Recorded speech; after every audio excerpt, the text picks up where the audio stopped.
ચાલો આજે એક એવી દુનિયાની સફર કરીએ જે આપણી નરી આંખે તો દેખાતી નથી, પણ એ જીવનનો પાયો છે. આપણે વાત કરવાના છીએ કોષ વિશે, જે દરેક સજીવનો નાનામાં નાનો પણ સૌથી મહત્વનો એકમ છે. તો તૈયાર થઈ જાઓ આ સૂક્ષ્મ જગતમાં ઊંડા ઉતરવા અને જીવનના રહસ્યોને સમજવા માટે. સ્ક્રીન પર જુઓ કેટલા અલગ અલગ આકાર અને પ્રકારના કોષો છે, ખરું ને? કોઈ ગોળ છે તો કોઈ લાંબા ચેતાકોષ જેવું. પણ મજાની વાત શું છે ખબર છે? આ બધાની ઓળખ એક જ છે, એ બધા કોષ છે. ભલે એમના કામ અલગ હોય, પણ એમનું મૂળભૂત બંધારણ, એમની બ્લુપ્રિન્ટ એક જ છે. તો આખરે આ કોષ છે શું? વિજ્ઞાનની ભાષામાં કહીએ તો કોષ એ દરેક જીવન સજીવનો રચનાત્મક અને ક્રિયાત્મક એકમ છે. જો આને સાવ સાદી ભાષામાં સમજીએ તો જેવી રીતે નાની નાની ઈંટો ભેગી થઈને એક આખી ઇમારત બનાવે છે, બસ એ જ રીતે લાખો કરોડો કોષો મળીને એક સજીવનું શરીર બનાવે છે. અને આ નાનકડો કોષ જ શરીરના બધા કામ કરવા માટે સક્ષમ છે. હવે જેમ દરેક શહેરને ચલાવવા માટે કેટલાક નિયમો હોય છે, રાઈટ? એ જ રીતે આ કોષોની દુનિયા પણ કેટલાક ખાસ સિદ્ધાંતો પર ચાલે છે, જેને આપણે કહીએ છીએ કોષવાદ. ચાલો જોઈએ કે આ શહેરના કાયદાઓ શું કહે છે.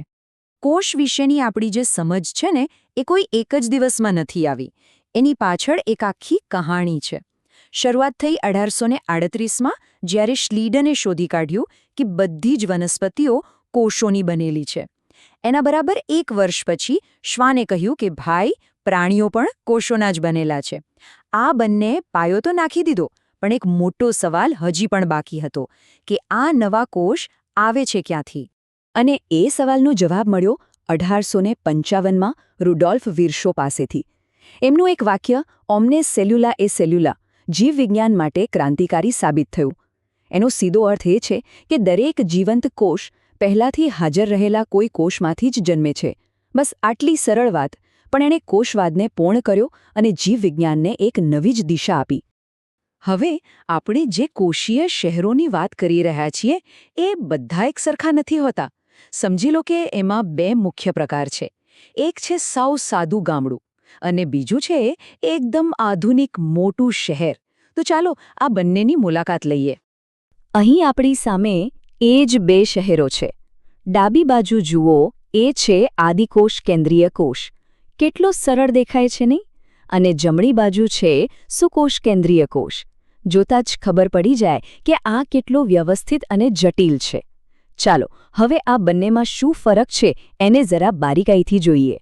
તો આ બંનેમાં સૌથી મોટો ફરક શું છે? જુઓ, જે આપણું ગામડું છે, એટલે કે આદિકોષ કેન્દ્રીય કોષ, એમાં કોઈ સરખું કંટ્રોલ સેન્ટર એટલે કે કોષ કેન્દ્ર જ નથી. બધું ખુલ્લામાં જ છે.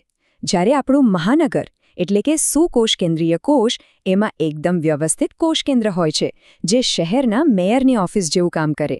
એટલું જ નહીં, આ મોટા શહેરમાં કામ કરવા માટે જુદા જુદા ડિપાર્ટમેન્ટ્સ પણ છે, જેને આપણે અંગિકાઓ કહીએ છીએ. આ જ કારણે આ મહાનગર કદમાં પણ મોટું અને વધારે ડેવલપ્ડ હોય છે. તો ચાલો હવે આપણે આ મોટા શહેરમાં એટલે કે સુકોષ કેન્દ્રીય કોષની અંદર જઈએ અને જોઈએ કે એના અલગ અલગ વિભાગો આખા શહેરને જીવંત અને કાર્યરત કેવી રીતે રાખે છે. કોઈપણ શહેરની એક બોર્ડર હોય છે, એક સિક્યોરિટી ગેટ હોય છે, ખરું ને? કોષમાં આ કામ કરે છે કોષ રસપટલ. એ નક્કી કરે છે કે કોને અંદર આવવા દેવું અને કોને નહીં. એ શહેરની અંદરનું વાતાવરણ એકદમ પરફેક્ટ જાળવી રાખે છે.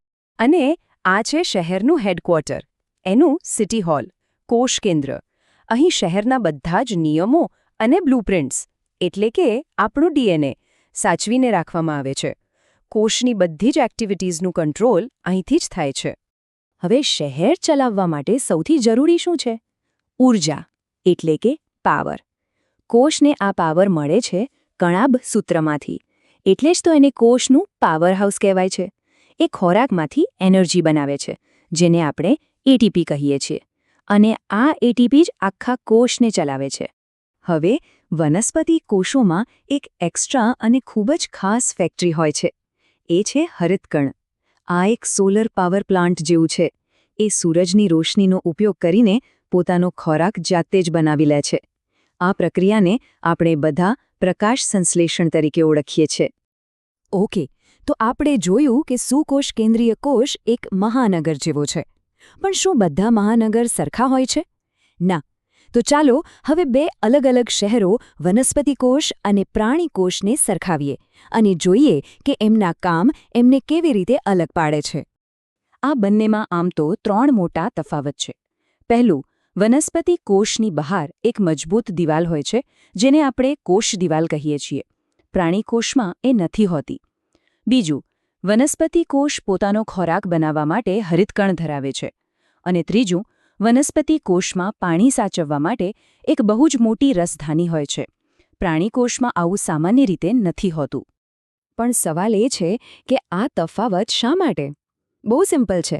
વનસ્પતિ એક જગ્યાએ ઊભી રહે છે, એટલે એને મજબૂત આધાર માટે કોષ દિવાલની જરૂર છે. એ પોતાનો ખોરાક જાતે બનાવે છે, એટલે એને હરિતકણ જોઈએ, અને પેલી મોટી રસધાની એને ટટ્ટાર રહેવામાં મદદ કરે છે. બીજી બાજુ પ્રાણીઓને હલનચલન કરવાનું હોય છે, એટલે એમના કોષોમાં લવચીકતા હોવી જરૂરી છે.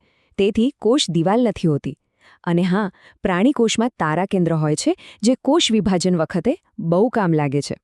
તો આપણે આખી સફરમાં જોયું કે એક નાનકડો કોષ એક આખા શહેર જેવો છે. એની પોતાની સિસ્ટમ છે, પોતાના નિયમો છે. પણ અહીં એક મોટો અને રસપ્રદ સવાલ ઊભો થાય છે. જો એક કોષ એક શહેર છે, તો આપણા શરીરમાં રહેલા અબજો ખરવો શહેરો એક સાથે મળીને આટલી સારી રીતે કેવી રીતે કામ કરે છે?